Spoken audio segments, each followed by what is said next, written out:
Good morning, St. Louis. It is 7 a.m. on a Tuesday morning, so y'all know what time it is. It's time for the St. Louis Hustle Podcast with your boy, CORTEZ Hustle, my girl, Michelle. Hey! And we are talking to a couple dynamic entrepreneurs about the STL nightlife, right? And not just in the hanging out of the nightlife, but the opportunities that lies within the nightlife for us to create jobs one for another, opportunities for us to be owners and not just purveyors of this nightlife here in the St. Louis metro area. So I'm super excited to have Brother Eric Walls hop on with us a little bit later. So buckle up and hold on tight, man, because this is a conversation that I'm excited about having, because one of the things that I struggle to understand about us is that we spend all the money in the nightlife, we spend all the money in the entertainment world, but we own very little of it. So we're going to change that dynamic, and brother's going to show us what they're doing and what they're doing well, and how you could model some of the things that they're doing too. So do me a huge favor. Comment in the chat where you're from. Drop the name of your business and or your brand, and smash that share button, ladies and gentlemen. And let's kick it this morning. Growing up in St. Louis has never been easy, and most say if you want to succeed here, that you must leave and put down roots somewhere else because of the strong crabs in a barrel mentality here. I don't know if I'm just an optimistic person, but to see people like Chuck Berry and Nelly make it in the music industry, or the Roberts brothers and Dave Stewart in business, or William Lacey Clay Jr. in politics, can we blame the city, or is it that people just aren't hungry enough? We're talking to all of the movers and shakers in this town, from entertainers to politicians, social activists and organizers, and of course, entrepreneurs. Is there a curse on this city that holds people back? Is there an unseen hand that decides who makes it and who doesn't? You're about to find out. Welcome to St. Louis Hustle.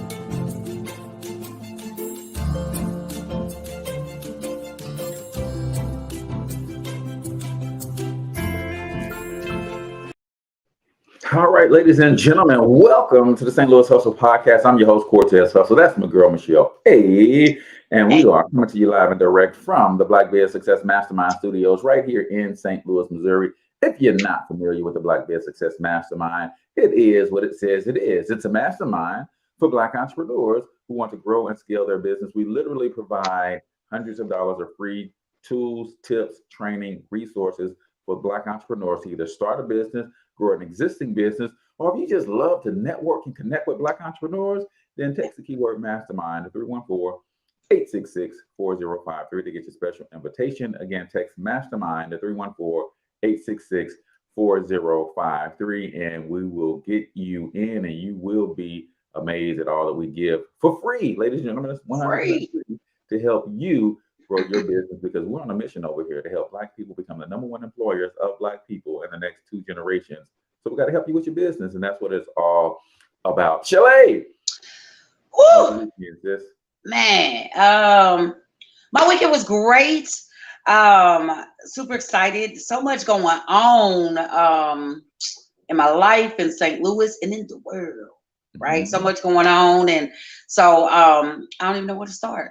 My weekend, was okay. I worked this weekend, so some of you know, many of you know, I got a new job working for Influence Church. With their food ministry, because Shelly loved people, Shelly loved kids, and so we're out in the community every week, feeding children 18 and under, making sure that they get what they need, and so this weekend I had an opportunity to go over to, we partnered with a different church on the south side, and man, they got some honest folks on the south side, bless their hearts. We was feeding kids, adults was coming through the line like, I ain't got no kids, but I'm still here. This for children. I'm not a child, but I'm still here. So it was really refreshing that they were so honest, and amazing when you tell people you gotta have kids to get the food. They go buy some kids. It's okay. They go buy some kids. So it's 2 situations. You go dig up some kids. It is that time of year, Michelle, where kids show up in your life. It's that time of year, right? I was gonna say that two times a year. You go find some kids. Tax season and when you need some food. I'll be hold on. I'll be right back. But it was a great experience. Shout out to Universal Church on the south side. I connected with an awesome pastor over on that side, young Hispanic pastor, and I want to call his name is either Danny or Michael, and forgive me, I don't remember which one. But he was just he couldn't have been 30. He couldn't have been 30, but man, when I tell you this dude was on fire, it was just a really, really cool thing to see. I'm sorry, on fire for the Lord. Be like, he was on fire, and that was a cool thing to say. What is wrong with her? No, but it was a great time.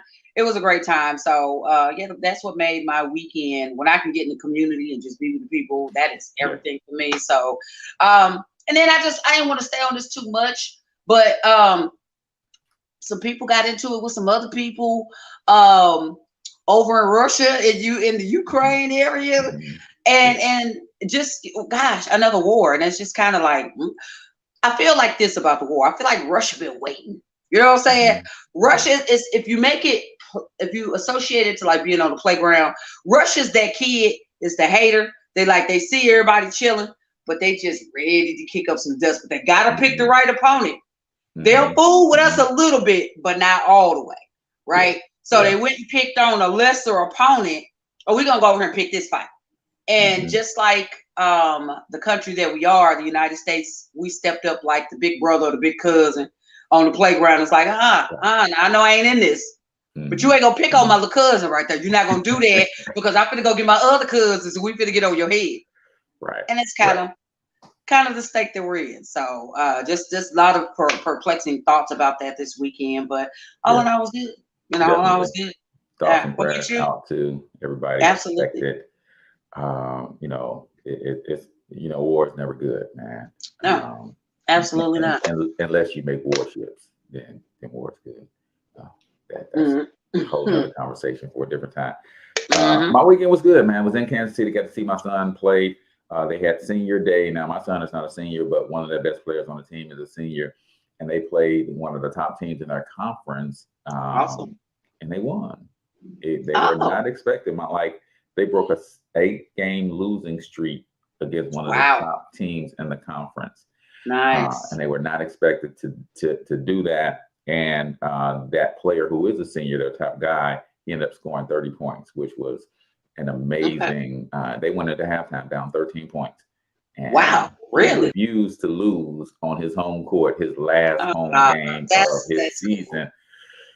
But then they played the team again in the conference championship just last night, and they got jumped on pretty bad. It was like one of the things be like, what happened? They wasn't supposed to win on Saturday, and because of that win on Saturday, that put them in position to have to play this team as in the first round of the playoffs. If they would have lost, they wouldn't win and play somebody else. But because they won, they had to play them again. Right. Those jokers was in full get back mode. Like, no. They're like, we want our lick back. We want our lick back. That was LL Cool J. Don't call it a comeback. That was So it was one of those deals, but super proud of the kid. He wrapped up the season. And like I said, this is a Division II school. He walked on, started all but 2 games since he was eligible to play this January. So I can't wait to see what he does, next year with a full season and that's cool. All of that kind of stuff. So it's going to be amazing to watch. They got some good pieces coming back to their team next year as well. So super excited about that. But even more excited about our conversation that we're going to have. So I'm going to let you introduce our guest, man, and let's get ready to have this conversation. All right. Well, you know what? I'm super excited to have this gentleman on. He is the co-owner of one of the newest, most, as my kids would say, newest, most poppin'est joints in St. Louis. Mr. Eric Walls from the Sip Spot is joining us today. Welcome. Well, we're going to get him on. There he is. Welcome to the show, Eric. Welcome to the show. Good morning. Good morning. Good morning, brother. Super excited to have this conversation, man. As I led off in the intro, like I know that we have a whole lot of history with being the entertainment, investing our hard-earned dollars in the entertainment, but owning very little of said entertainment. So we're going to get all the way into that. But every episode of the St. Louis podcast, Michelle hits us with a word of the day. So before we allow you to introduce yourself and tell everybody who they are, let's get with Michelle's boyfriend and have him introduce for the word of the day.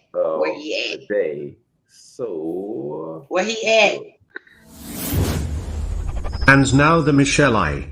Word of the day.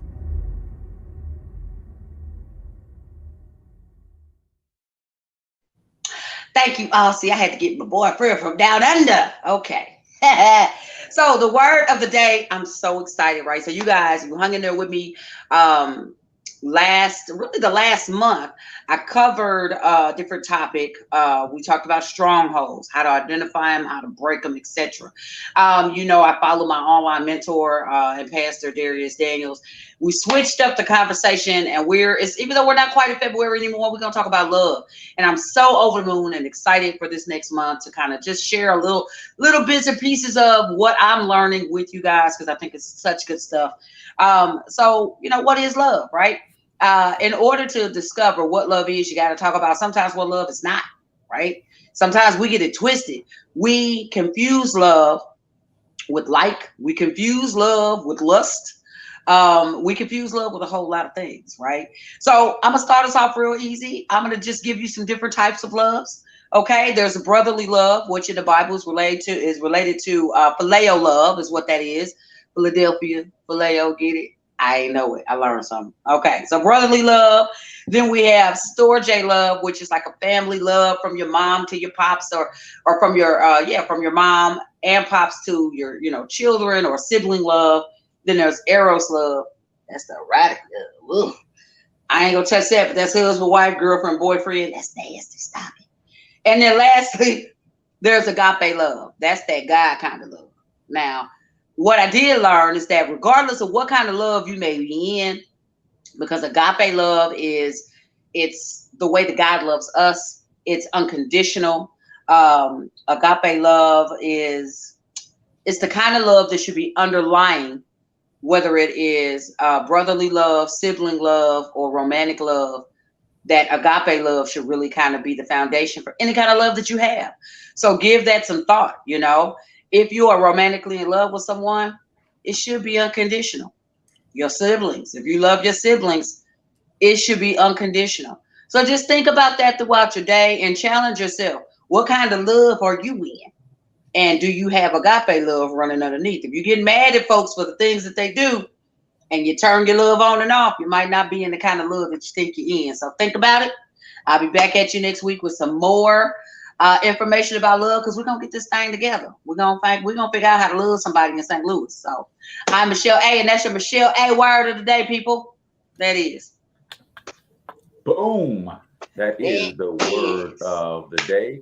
Brought to you by our good friends over at Open Arms Wellness. And if you, ladies and gentlemen, are a certified licensed clinician and you're looking for work, listen to this word from our sponsor. Open Arms Wellness knows all too well that burnout is real while caring for others. That's why we offer 30% more pay, flexibility, and control over your own schedule than agency work does. From marketing to scheduling, credentialing, and billing, we've got you covered. So you have the energy to provide top quality care to your clients. Open Arms Wellness is community-centered to help you develop your career with educational stipends, medical, dental, and vision, and a 401k. Call Open Arms Wellness today. 314-329-4326. All right, ladies and gentlemen, welcome back to the St. Louis Hustle Podcast. I'm CORTEZ Hustle. That's Michelle A. And we've got my brother, Mr. Eric E. Walls, with us today, co-owner of the Sip Spot. Eric, we ask everybody who comes on the CORTEZ Hustle show this very question, and you don't get to escape it, my friend. So we're going to ask it to you. And the question is this: who the heck are you? That's a simple question right there. Eric Walls. I mean, just a normal guy who want to make money, try to do it the right way, try to enjoy life. It's short, so try to do the best I can while I'm here. Love it, love it, love it. Simple. All right, so let's talk about your upbringing, man. Born and raised in the Lou? No, born and raised in Southern Illinois. Okay. A little small town called Centralia. I'm sorry. Oh, it's all right. That's all right. They have black people there? Yeah, a lot of black folks there.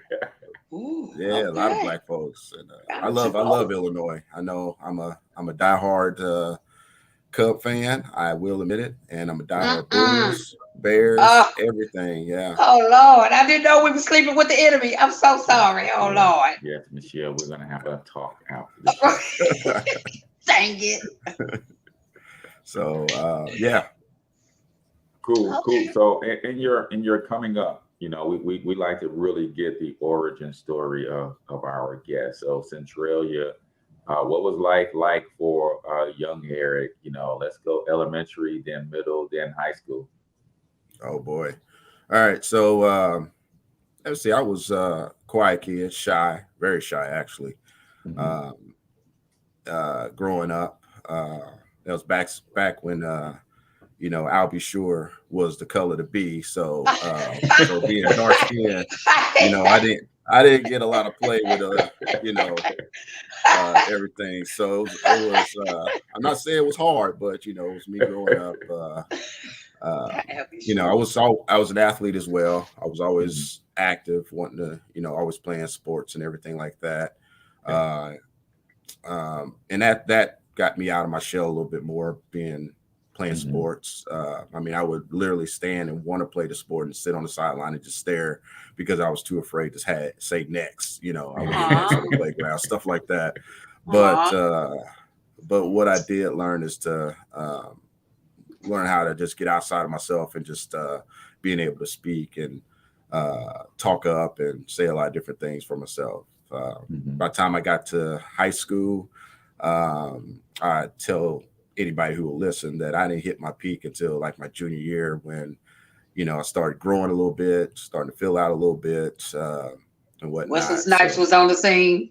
Yeah. You know, so Wesley and New Jack City came on, so things got a lot better for me. So yeah. Hey, the girls was like, oh, really ain't so bad. Right, exactly. It was the like, ladies was like, oh. That's right. It was almost the darker you are, the better it was. I was like, okay, I can handle that because I'm in the sun all the time. So. Awesome. Love it. Awesome. But then my story gets really interesting. So I grew up, like I said, played the traditional sports, run around playing football, basketball, track. And it wasn't until I got to college that my roommate was a baseball player. And I ended up practicing with the team, working out with the team, and ended up walking on the baseball team. Never played baseball before except T-ball. And my second year of college, I got drafted by the Kansas City Royals. Oh, wow. So, yeah. Nice. So, yeah, played 4 years with them. Moved to Florida for a year. That was like the first time really being away from my parents. And I go down to Florida after I signed and everything. I get down there. I'm like, you know, by myself, don't know anybody, no family down there. So I'm down there. And of course, you know how we are. We gravitate to what we're used to. So I seen other Black folks. So I said, hey, what's up, man? Walked up to them and they turned around and started talking Spanish to me because they were Dominican. So I was like, I said, okay. I called my parents. I said, hey, Mom, hey, I got to come back. These Black folks down here don't talk right. So there's something wrong with them. Right. So, you know, mom is always like, yeah, oh, baby, it's going to be okay. It's good. All right. My dad gets on the phone and said, boy, you're not coming back, and hung up the phone. I was like, what the heck was that? So no, me and mama chilling. No, you gonna stay down. Right. You gone. The house empty now. Gone. Right. So, you trying to mess up my room. Right. Sugar, so let me talk to him, Sugar. Hey, about you coming back. You know. Right. So yeah, but yeah, it was good though. It was good to be out on that island by myself. And you know, nice. I had to learn a few things and understand a lot of different things. So, nice. Yeah, I can imagine the cultural shock of someone who is shy and reserved and not, because it doesn't sound like you have really mastered the art of networking and getting around new people and and figuring that thing out outside of teammates and stuff. And that's what you got to do when you're in a new world, new city. It's like, man, I got to find somebody that's going to show me around. I got to find somebody, and really immerse myself in this culture. And add on top of that, it's a melting pot in Florida, right? You got your Dominicans, you got your Cubans, you got your Puerto Ricans, you got your traditional Black folks, white folks, and it's like, I got to find out where I fit in amongst all of this stuff, being from a small town in, Illinois. So I know Michelle got a couple questions for you as well. I was just going to say, I was just really going to laugh at you some more. That's really what I was going to do. Look like your daddy pushed you in the 6 feet part of the pool. Like, can I come home? Move a little bit to your left. Into that. Yeah. But look at how it made you flourish, right? So when you were still playing ball. You're still trying to fit into this new city. How did that transformation, what led you back to St. Louis? And then what made you want to get into, I guess, the bar business or the entertainment business? What was that turning point for you? So after baseball ended, basically I had in my contract that they would pay for the rest of my school. So went back to school, got my degree and everything.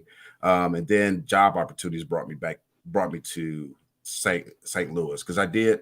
So there was two things. I was going to move to Chicago. Of course, I love, but I got up there. Yeah, I got up there and right when I was about to graduate, I had a job interview up there and drove up and had the interview, killed it.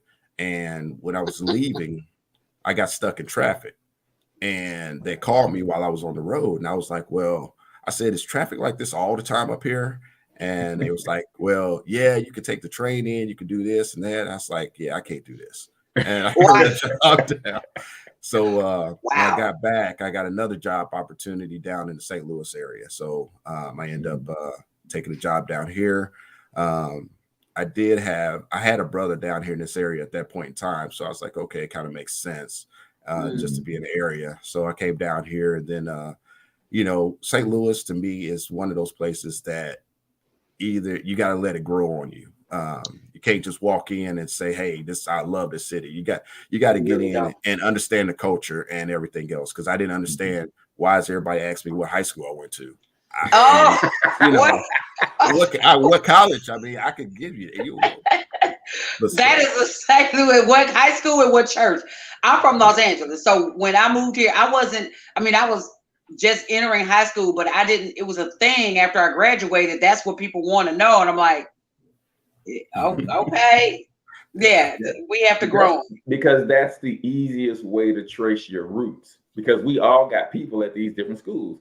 So if you say you went to Beaumont, oh yeah, I got two cousins and a friend over at Beaumont. I'm gonna ask them if they know this joker. Right. That's how we fact check. That's how we do background checks. So because we know somebody at every school, and if you say you from a particular school and you're lying, we gonna know. We gonna know.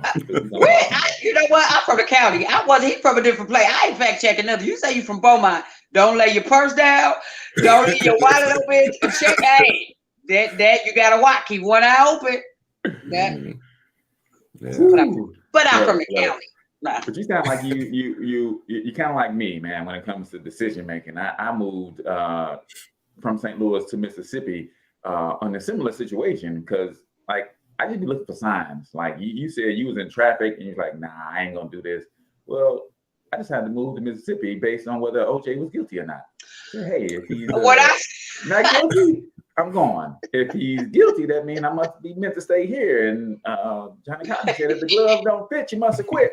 And it's like, not guilty. I fired up my little 85 Subaru with no muffler, and that mug was loud as all get out. And I drove to Tupelo, Mississippi, got lost 2 times. But it was cool that you kind of realized that you're like, man, you know what? I can't deal with I'm not going to get in the train every day, and I'm not going to get stuck in this traffic every day. So I got to make a different move. So Michelle's asking, as you kind of move through that life, that's what got you back to St. Louis. But was entrepreneurship always in you? Did you have examples of entrepreneurs in your family, people who ran and owned businesses, or was that something that you just kind of, morphed into as you entered adulthood? No, it was in my family, my dad especially, because my dad always said you got to have two sources of income, if not more. So when I was growing up, see, this is how, when I said I came into my own in my junior, senior year. So growing up, my parents bought houses and fixed them up, rented them out. So that was that second source of income. But the other thing that they bought was this two-story apartment. So when I got to be 17, it was time for me to move out into that apartment to kind of grow a little bit more. So like I said, when you're 17 in high school and you got a place and you can party all, oh my goodness. That's so how you became popular. Yeah, I became real popular. So, and plus I love music too. So I had all the cassette tapes. So that aged me a little bit there. So I had all the cassette tapes that came out, the singles, all that type of stuff. So I had it was in the back lot, so nobody could, didn't interrupt with the neighbors. So it was the party spot, And then one of my best friends lived downstairs. So, hey. Oh man. I'm just kidding. Listen, there is no faster way to become the man in high school than to have your own place and have your own car. You killing it, bro. You don't need to be light skinned. You got your own place. Right. Okay, Wesley Snipes, for real. And you got all the jams on deck too. So like it's literally a party every night. And I'm quite sure some of those cassettes came up missing too, because you had a lot of traffic coming in and out there. How do you protect your music, man? Right. Yeah. You got to say you got some of them. You gotta watch them when they come in. Got to pat them down when they leave. Stop that type stuff. So. Right. Hilarious. That's funny. That's funny. So the entrepreneurial spirit was in you, right? And so you knew that coming up. Let's talk about a little bit about your business partner, who I'm gonna paint you when I see him. I'm gonna say it on camera, so when I walk up on you, I'll paint you, Maurice. You ain't gonna be like, "What you pinched me for?" I'm gonna paint you real good. So, so talk about how you met Maurice, and then how the Sip Spot came to be. All right. So it wasn't like an overnight thing. So I know Maurice for about 20 plus years. So when I first came down to this area, of course, I played baseball. So I met a guy at work that played baseball. And they would go hang out at this bar called Cougars at the time, back in the day. So everybody should has been through there at least once. And Maurice was, I knew Sean. I got to meet Sean and knew Sean, and then I met Maurice, and so me and Maurice, I go in there regardless of how busy it was or whatever, and that was my spot. I still go to what it's called now because I just like the what's it called now? The Courtyard. It's like I like the corner bar feel about it. So, but me and Maurice talked, and we've been back and forth like, man, we should do something. Because that I was doing businesses with other stuff and, had some issues there with some other people, partners and everything like that. But so me and Reese, we were just talking, after he left and it changed from the Cougars to something else, we still stayed in touch. It's like, hey, man, what do you think about this? What do you think about this? So we started looking for spots, and really probably the last 2 years right before COVID, we got real serious about trying to find a good location, trying to get everything ducks in a row, trying to get the numbers right. How much are we going to need to do this, that type of thing. So, and then finally this spot kind of fell in our laps. It was closed for like 2 years. Before that, I would go there for lunch when it was called Aftershocks before. So I would go there for lunch and got to know the guy who ran the bar then. And I was like, oh, this is not a bad spot.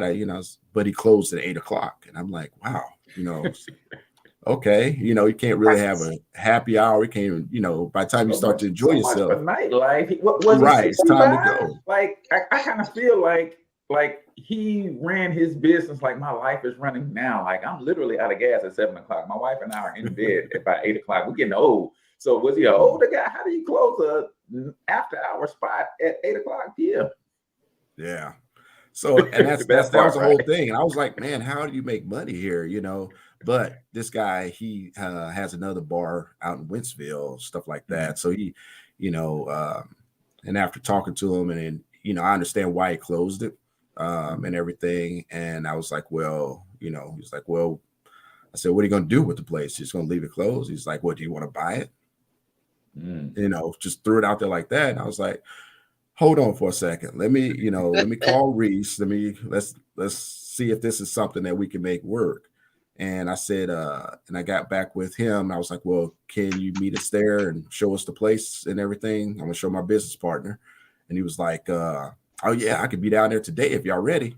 Right. I mean, this guy was motivated to pass this on. So I called Reese. Reese was like, yeah, I'll be there. I'm there. So we got there, and I was still hesitant. I was really hesitant because I was like, the location, trying to get us to come to a place that's kind of in the middle of nowhere is, we're kind of scary at times. So if it's out in the middle somewhere they're not used to being, we're not used to being, we're not going to go. So I talked to Reese, and Reese walked in, and like within 5-10 minutes, he was like, this is it. This is the spot. I was like, man, no, don't get excited. I mean, let's make sure, man. I said, I don't want to open. And then our goal was never to open a 2-year bar. So you know what that is, right? A 2-year bar is basically you just opening the doors, and all you're going to do is just make money for those 2 years and close the doors. We're not a 2-year bar. We're not trying to be a 2-year bar. Absolutely. So that's how the sip spot came about. I mean, and that's how we got into the building and everything else. And we had to do a lot of cleaning, fixing, replacing, everything. It was not in good shape at all. So anybody that's trying to open a bar or whatever else or a business, it's not cheap in the beginning. So you know what, I'll say this. So I connected with Maurice, and I were Facebook friends, and I small factoid.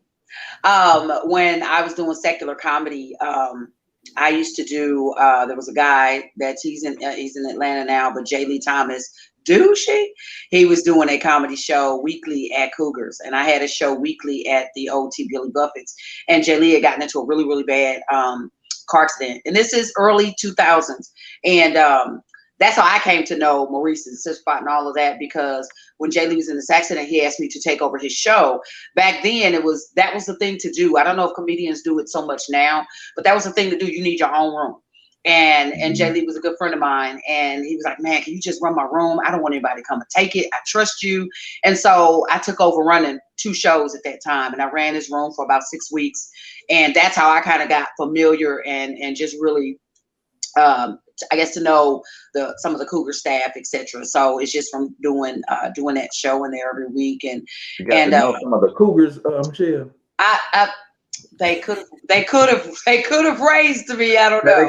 That explains a lot. You know what? When it comes to what's going on in your life, that explains it. She wasn't raised by wolves. She was raised by Cougars. There it is. That's a whole thing right there. Got it. You know what? I understand you now, Michelle. I'm gonna deal with you later, sir. We connected. I was on Facebook, and I saw Maurice was talking about, hey, he had a new spot. And at that time, my oldest daughter, she has an entrepreneurial spirit like her mama, and she was a at-home bartender. My daughter was serving drinks out the crib. Y'all know if that's legal or not. Probably ain't got license to first. But she was killing the game from her apartment, weekly. And so she wanted to open up her own establishment. And it just really seemed so fitting. It was a new spot. It hadn't opened yet. And so I just reached out to Maurice. I connected the 2 of them, and we actually went down to the Sip Spot. And I thought the same thing you thought. I was like, ooh, who finna buy this place in the middle of nowhere? And when we, I think you guys were just, you guys were doing light fixtures or something, but we had an opportunity to sit and really talk with Maurice and just his heart for customer service, and just his heart for he was raised in that business, and so that is kind of where I came into the mix of knowing Maurice. And bringing y'all one of the best servers ever. You're welcome. You ain't got to take me. Child, you welcome, because she get it from her mama. Okay. But yeah, I let's talk about, you talked about location, and that, like I said, I agree. I was like, man, this location. But when I say, when I've come to, every time, you guys have been open for what, a few months now? Yeah, a few months. Yeah, every time I come on the scene, I haven't seen, because a lot of times I drop my daughter at work. Sugar, get your car life together. Every time I drop her at work, you guys are packed. I don't care what time of the day. You guys are packed, and so you're getting that recipe right. Let's talk about the way that you guys do business. You guys have unique roles. You talked about the 2-year bar life. That's a big thing in St. Louis. People open it, you know this life, right? So if this is your first time owning the bar, you'd have been to bars, and they're here today and gone tomorrow. Yep. You know, so let's talk about when you guys just, okay, we're going to partner up. How did you define the roles? How did some of that come about? Okay, so how I look at when I go into business or do business or whatever else, I look at what the strengths are and then evaluate from there. Strengths, personalities, how we interact with each other, stuff like that. So, you know, the biggest thing is that when you go into business with somebody, you got to be humble. You can't go in and think that everything that you come up with is right. If you do, that's gonna be a recipe for disaster if you got a business partner. So our dynamic is basically, Maurice has been in the business all his life. Mm-hmm. I've been on the other side of the bar. I'd never been behind the bar, so I know how to drink. I know how to do all that good stuff. But right, exactly. But you got to be willing to learn, especially if you don't know. Like, just like if like a lot of the techie stuff that's in the bar, Reese doesn't even think twice about it. Hey, E, can you get this together? What are we going? How can we do this? How can we make this happen? Nice. So that's our, it's not my primary role, but that's just how we operate. And so with his strength is he's been in the bar business for all his life. Then it makes sense that he works in operations and the operation side of it. Now, since I've been a customer, then I know what I like and don't like. So I come to the table and tell him, like, look, this, hey, we can't do this because all these other bars do this. Let's make this a little bit different. Let's appeal to this. So if you kind of that's why people really didn't know that I was part owner, because I go in, I don't go in with my chest out and like, hey, yeah, I'm the owner. I go and sit at the bar, sit there, make sure everything looks good, and then check the numbers, make sure we're hitting the right numbers that we're setting to hit and stuff like that. And then I go about my business. I don't need to be patted on the back or anything like that. And that just works. Everybody knows Reese. They don't know me, which, I'm good with, because I'd rather just sit there in my little corner and watch the sports on TV and have a few drinks. Yeah. So if you think about the dynamic, you can think of, if you try to put labels, you can look at me more like a CFO and Reese as a COO, and that works just fine, so. Yeah, and I think having clearly defined roles in business with partnership makes so much sense. Absolutely. Because everybody can bring what they bring to the table, and you don't have to get in each other's way. You can say what it is that you feel should happen, but at the end of the day, bro, you are responsible for operations. If you say Michelle's daughter is a good server, then we're going to keep her on. If she's not, then we don't have to give her food, right? So I think I love that but I want you to talk a little bit about the opportunities for us in nightlife, because one thing we don't typically do, and you have a unique perspective, especially one as the numbers guy and looking at all of these things, right? We will want to get into a business like nightlife and say, the only way I can get in is if I own a club, right? If I own a spot. But talk about how many vendors you guys deal with, where these are other lanes and avenues that if I owned maybe the distribution business for the hookah that you guys serve, right? There's a lot of different things that you guys need to run your business, and there's very few of us in those roles either. So talk about the opportunities for us to be in this nightlife scene without necessarily having to own a club. Yeah, there's a lot of things, and once, this is what I even learned, is that once you're in owning a club or in a bar or whatever, there's vendors that come and approach you. But the thing is that these vendors that approach you must understand that you're providing a service, and you also got to take care of the percentage of what the owner of the building has as well, if that makes sense. So so it's not like you can go into a mall and just open up a store and not pay rent, that type of thing. We do have those vendors that come in and then they want to get upset with us, but because they don't want to pay anything, but they want to make money. So, but once you get past that, and the vendors, like you said, the hookahs, we have a young lady that comes in on the weekends and does hookahs, and she has her crew, and she does really well, and customer service is great. She's on top of everything. So that's the vendor we really like to have in our business. And we're expanding to, we lease out the kitchen, so we don't have that overhead of the food expense, but we lease it out. And then we're also doing some in-house wine stuff. We got our own wine guy now that's coming on board, and it's the same thing. He's going to sell his product out of our building, but he's going to pay that fee of being in that area, but it's helping him to grow. We're not taxing his pockets or anything like that. We want him to succeed, because if he succeeds, then we succeed, because you got more people coming back in, especially when we have a special day for wine, like our Wine Down Wednesdays. So, so we got that in place. So we got an in-house wine guy. He's making money. He's selling bottles, and we're making money as well. Yeah. I'm sorry about the wine guy. That's a really interesting concept, because it's St. Louis made. Like this guy, let's blow him up a little bit. I don't know his name, sure. But when I heard about it, because my daughter was like, "Mom, we got a wine guy and he makes his own wine." First thing black folks think, y'all selling Ripple? Who's making? Who's the wine guy? Francie Sanford? Who's making the wine? But I had an opportunity to come here recently and taste the wine, and it is phenomenal. It is. Yeah. I'm a connoisseur, and it was very, very tasty.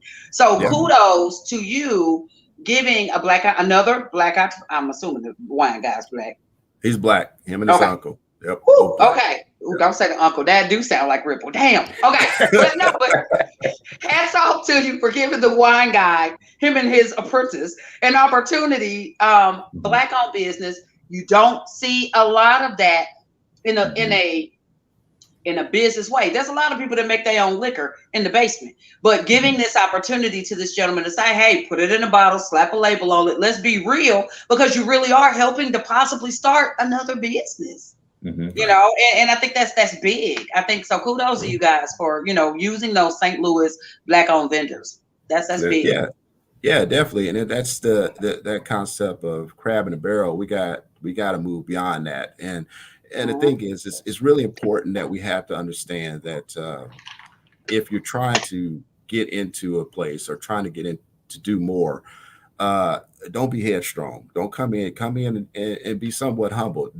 I'm not saying to come in and get walked over, but come in and understand that this is something that you're trying to grow yourself in as well. So if the owners like me and Maurice don't like something or want something adjusted, then you have to make concessions to do that. And that's why I really like the wine guy, because he came in, he's like, "Look, hey, I'm gonna come in, I'm gonna give away free bottles so they can understand and taste my product, and then we'll go from there."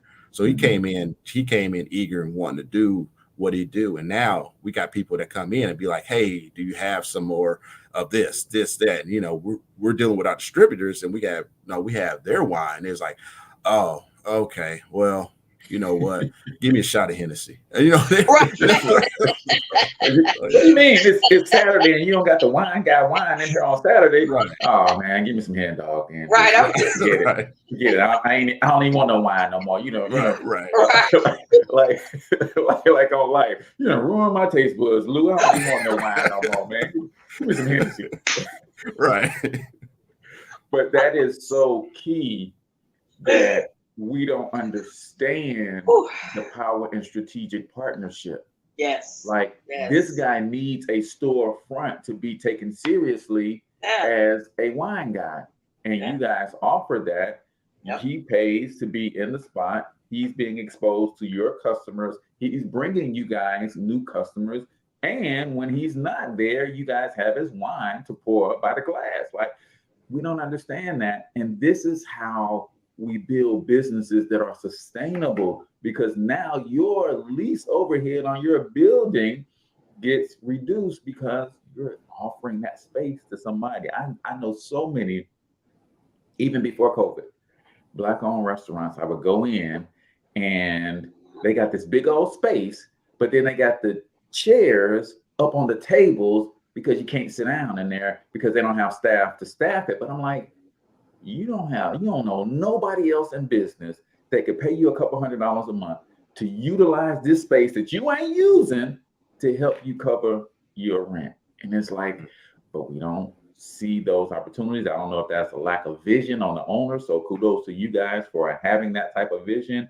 Or is it just, nah, I ain't gonna help nobody else out. So we talked about your dynamic. We talked about you guys staying packed all the time, man. What is it that you guys are looking to do in the near future, man? Is this a sip spot, north, south, east, and west? You expanding locations, or what's on the horizon for you guys? Let's see. I guess a few things. One is the patio. We're going to expand the patio and get that ready before the summer. We're going to, if you've ever been to like Fast Eddie's, we're going to do something along those lines. Nice. Make that outside. We're going to have a stage back there, so it got live music. We're not held by any noise ordinance, so we can have bands out there and do whatnot. Then we're wanting to get that we call it the party room, which is that separate back room. We're going to change that around. We just put a bar back there, so we're going to get that, and that's going to be like a chill spot where you can, have different types of chairs back there. You can just kind of sit back and relax. We're going to have a TV back there so you can see what's going on up front with the, and everything. Then downstairs is where that's going to be late this summer. We're going to start working on finishing that and get that together so we can have, that's where the private parties are going to be at down there for people who want to rent out that space and whatnot. And we do have some other announcements that's going to come up. I don't want to mention those just yet, but I want to, at least brief the staff so they know before it's out in the atmosphere. But me and Reese we always had a goal. Like I said, we're not a 2-year bar. So we had a goal, and an aggressive goal. We got something pretty big that's coming up, and it's going to be announced probably in about a month or two. I love one of the things that I see and can foresee for you guys that we are missing is, like you said, we're not a 2-year bar. We don't think of our businesses when we're small long term in terms of becoming institutions. Like, this could be a thing. And I think sometimes we start businesses like, hey, I'm gonna make enough money for me and my family. No, I need to make a business that's going to be able to hire people and make an impact in our community and make me a ton of money, right? And it sounds like that's what you guys are thinking. Like, go ahead. Right. Yeah, there's nothing wrong with that. I mean, that's, it's the goal to make money if you got to run a business because you got bills to pay. So you need to make money. And sustainability, you got to have that because you look around, you look at these places, you look at places like Show Me's, Hooters, places like that. They all started off in one spot where they were doing one thing. They're kind of niche bars, but you see what happened. They're across the country. we went in, we're not thinking about being a niche bar, but we're just being a bar for a good time. That's really what it comes down to, having a good, safe time. So, we have those aspirations to do that as well.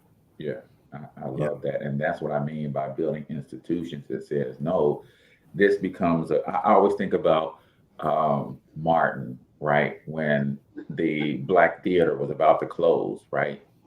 But because it had become an institution in the community wouldn't let it die, right? And sometimes because we don't connect our businesses to the community, then that mug will shrivel up and down the vine, and the community don't give two rat's tails about you because you ain't connected. So what are you guys doing to connect the business to the community? So we are going to be looking at doing stuff for like the traditional stuff. We're going to start doing, since this is our first, it'll be our first full year, but when school rolls around, we will be looking to do the backpack things, for kids that, free backpacks and school supplies, stuff like that. And as well as pop-up shops to try to get, the individuals that want to do something, but, trying to get their stuff started. And that's a good way to do it. So we're going to open up the parking lot, the inside, do pop-up shops. We had a trial run of that already, and it was really successful. So we're just going to expand that even more. Of course, we're going to try to get some barbers in to come in for haircuts and stuff like that. To let everyone know, hey, here we are. Come in. This is not just us. This is you guys too. Yeah. That's good. I have a petty question to ask since we're near the end of the show. Why not? Okay. I noticed that when I'm in there, you guys are gaining customers from other well-known establishments. Oh boy. How I ain't said no names. I frequent everywhere. But I noticed now I'm there because I'm a mom first. I'm gonna support my child. So I'm that mom that do show up on the scene. And she don't mind. She'd be like, that's my mama. Shh, I'm your sister in public. Stop it. But so I'm there for those reasons. But I see people from other establishments come in droves. How, what's a thought? I jokingly said petty, but, let's be honest here. What's a thought when you see, okay, Dad, we pulling so-and-so's crowd? Whew. What's a feeling like? Do you want to what motivates behind that? Do you have a thought of, oh yeah, I want to keep, pulling, or is it that, just keep doing business, the people, because you kind of like the Pied Piper. I've seen some of everybody in that joint. And you guys your place is huge, but you guys have gained a really, really large fan base quickly, so what goes through your mind when you see some of those other people come through and that they used to be at the other spot? So, it's like this. It's we're all in business, doing different things. You have to keep on evolving. So we're not, so people coming to us. I know we're kind of the new spot or whatever, but we're getting staying customers. So that are coming in and coming from other places, and we're not trying to take anybody's business, but we're trying to entertain whomever comes through the door in the best way we can. And if that requires us to, if we're doing something right, well, the other businesses they got to step up too, because this is not a fight with me, us and other Black businesses. This is us with other businesses, period. Trying to keep this going. So, but on the flip side, Maurice and myself, we go to other bars too. We go and support those other bars. My thing is I always say, if I go into my place, I got to work. I like to, so if I go in, you know how it is when I'm in there, they like, hey, can you come back and can you get this? Can you run and get this? Man, he be behind the bar and bless his little heart. You be working. You be like, but you be back there. He's making drinks all wrong. Oh, exactly. but our drinks may be wrong, but they are strong. They are. I fell off my bar stool. Hey, whoa! Can I have another? Thank you, sir. May I have another? I asked for a fruity pebble. Ain't nothing fruity about this. This straight vodka, dude. What's going on? Like, hey, I'm just trying to get you there. Right. Get to this. I'm a drinker. That's what happened when you let a drinker be a bar. That's why I never bartended, because I'm a drinker. I'm a pour you like I drink. You probably don't want that. You probably don't want that. Yeah. But that, you know what? I love that answer. It was a great answer. It wasn't petty. You passed the test. That was a great answer. You're in business, and yeah, you know, other businesses step your game up, or, you know, you're going to give back the love. We're going to go and patronize and, you know, go to other places. And I think that's big. You know, I admire what you guys are doing. That's the benefit, though, of doing good business. It seems like they just are focused on just doing good business. Doing good business. Come to our spot. You're going to have a good time. And we're going to make sure that we're going to do everything in our power to make sure that the environment is clean, it's safe, the drinks are still, the staff is courteous, and you're going to have a good time. That's like when you do good business, the word gets out, period. Yeah. and I think that's what's happening. Good. I love it. So we are at the top of the hour, bro. Tell everybody how they can connect with you. You know, and any specials you guys got going on for the rest of the week that might entice someone who's never been there to come hang out with you guys. Sure. So we have our website is www.sipsociety.net. You can get information there. We're improving the site, so FYI there. But also, I got it. Okay, Facebook. Facebook group is where a lot of our information is. Let me see. Tuesday we have actually I don't know. Karaoke. That's right. Karaoke with Rick Lewis. Who be in the spot? Karaoke with Rick Lewis. Right. Yeah. Karaoke on Tuesday. Wednesday, of course, Wind Down Wednesday. Thursday we have typically have live bands on Tuesdays. I mean on Thursday, sorry. And Friday, Saturdays kind of, you know, hey, it's time for the weekend. So y'all come and hang out. Sunday, we're trying to do, we have a band, blues band every other Sunday, or is it every other Saturday? It's been moving around. So we've been trying to keep it hopping. But on Sunday, we do have brunch. I think I don't know if that's every Sunday yet. We haven't. Once a month. Yeah, once a month. I'm sorry, I've been y'all business. No, that's fine. And then Mondays we have DJ and stuff like that on Mondays and whatnot. So I love that. And give them the address real quick. Yes. 11750 Missouri Bottoms, Hazelwood, behind the airport. That's the best way to find it. Yeah, got easy access to either highway, so we have had no issues with police as far as stopping anybody, anything like that. They have, told us as long as everything is copacetic, we're not going to bother you. So, did y'all hear that? You might have to run that one back. Right. You can come out and have a good time, and you don't have to worry about getting harassed by the cops, because that's a big thing for us, especially in the county. I'm not driving out there because I know as soon as I leave, they're gonna pull me out there. That's just So I love that you guys have created that connection with law enforcement to say, hey, here's who we are. This is what we do. We're here to stay, but we're going to be an example of excellence in business in the community. So if you're not harassing any of your other bars, don't expect to come harass mine because we Black, right? So I love it. I love it. So. That's it, ladies and gentlemen. Michelle, final word? Because it's obvious that this is your new Sugar Shack, right? We know Michelle Sugar Shacks all over the city, but you know the lineup for the week. You know the karaoke host name. Like, okay. I love St. Louis entertainment. I love good business, and I think Eric, you and I had that conversation briefly once. I love to support good business, and I like the way you guys are doing things. And my daughter, as long as my kid is happy, I'm happy, and she's happy there. She absolutely adores working for you and Maurice, and it makes me a happy mom because she's evolving and she's growing. She be petty at times, and I apologize in advance, but she's growing. So I just go support the Sip Spot. It's a great place to be. It's a great time. All right. Well, with that, ladies and gentlemen, we're out here till we talk to you next time. We want you to get your money up because you absolutely can do it. But more importantly, you deserve to do it, each and every single one of you. Now, hustle up.